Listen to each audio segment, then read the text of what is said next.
Hai, saya Tony Bertiolios. Welcome to Crab Aquatic. Hari ini kita di acara Crab Venture, di mana Crab Venture biasanya kita akan melihat tempat-tempat baru, kita akan mereview crab house baru. Nah, hari ini kita berada di Jakarta Utara, tepatnya di Tanjung Priok. Nah, di sini kita baru aja mendatangi satu tempat di mana pemasangan untuk generasi 3 nih sebanyak 200 unit. Lebih lengkapnya, let's grab!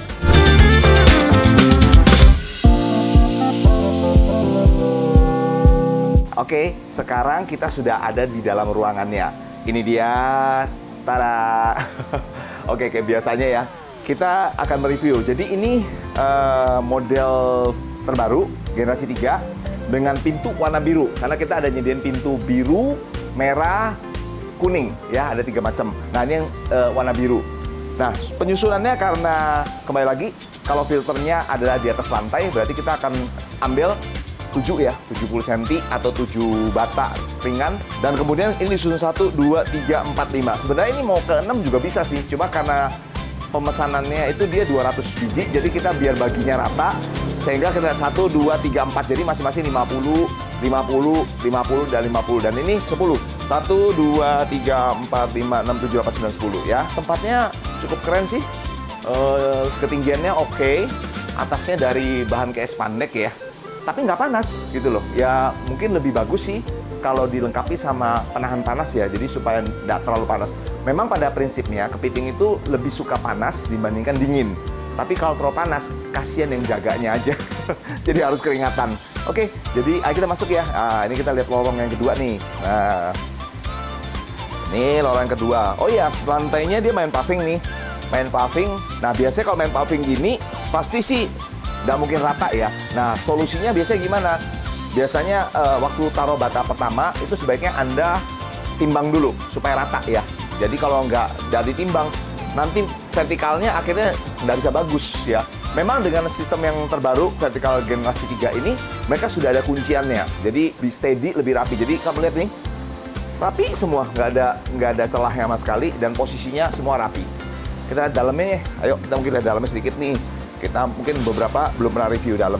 Nah, dia pakai pintu plastik, ya, yang kuat nih, kuat banget, ya. Nah, dan dia ada sistem overflow.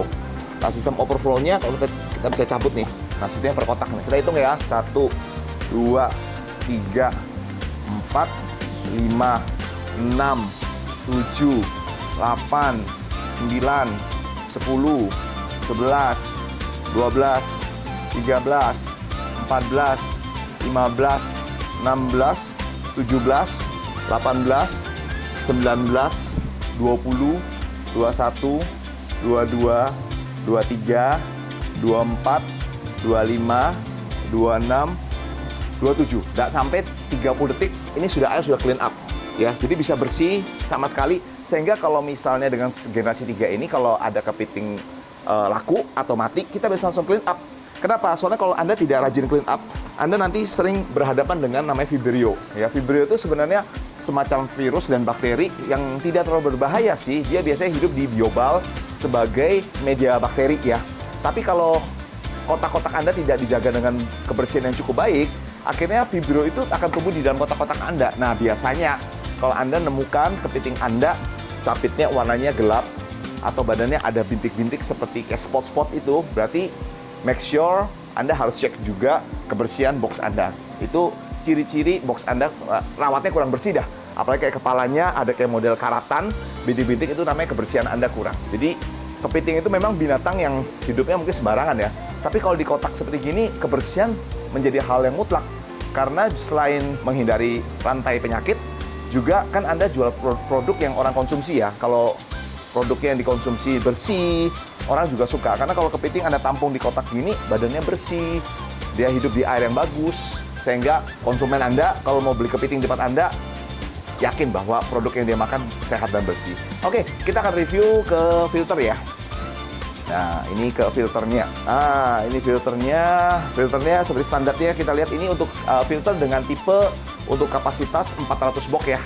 Ini bisa untuk 400 box, jadi ini baru 200, baru separuhnya. Ini bisa lagi untuk ditambah lagi 200. Tapi itu 200 ada maksimum ya. Jadi saya lebih recommended di bawah dari 400 ya. Jadi ini ada media kapas, kemudian seperti Anda tahu sendiri skimmer. Ya, ini mungkin karena belum ada media karena baru ya, belum ada biotanya, jadi sudah ada skim tapi hasilnya kan belum hitam. Kemudian media biobal, oyster, karena jahe ini kayak kebalik deh, ini harus dibalik ya. Dan ini adalah UV light, lampu UV. Kapasitas ini hanya membutuhkan listrik, berarti pompa cuma 120 watt, pompa dari skimmer cuma 90, berarti kurang lebih 210 ditambah UV-nya 30, hanya nggak sampai 250 watt untuk mengoperasionalkan sistem secanggih ini, semodern ini. Biasanya kalau modern itu identik dengan listrik yang gede ya, tapi ini benar-benar listriknya hemat banget, jadi tidak berisik ya. Jadi budidaya kepiting tidak berisik, tidak berbau, dan juga hemat energi.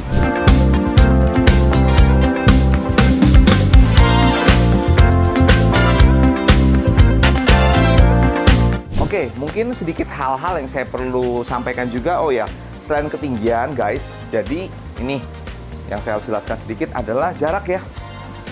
Ini sedikit tips buat Anda aja, pastikan jarak ini jangan terlalu kecil ya. Karena kalau jarak terlalu kecil, bayangkan Anda aktivitas di sini, aktivitas sini, kalau sendiri nggak apa-apa, tapi kalau berdua kurang enak ya. Jadi kita selalu recommended untuk jarak ini ada 80 cm, idealnya 1 meter. Lebih besar, lebih baik, tapi jangan terlalu besar. Terlalu jauh juga jaraknya kurang menarik ya. Jadi seperti ini adalah ukuran yang ideal ya.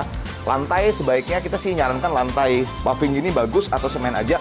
Kalau keramik cenderung licin ya gitu loh. Jadi ini oke, bagus lah. Oke teman-teman, untuk jarak ini sangat penting banget ya diperhatikan karena menyangkut kenyamanan juga dan aktivitas Anda sehari-hari. Nah, buat teman-teman yang mau komen atau memberikan masukan, jangan lupa juga tulis dia di kolom komen di bawah ini. Dibantu juga share, like, and subscribe.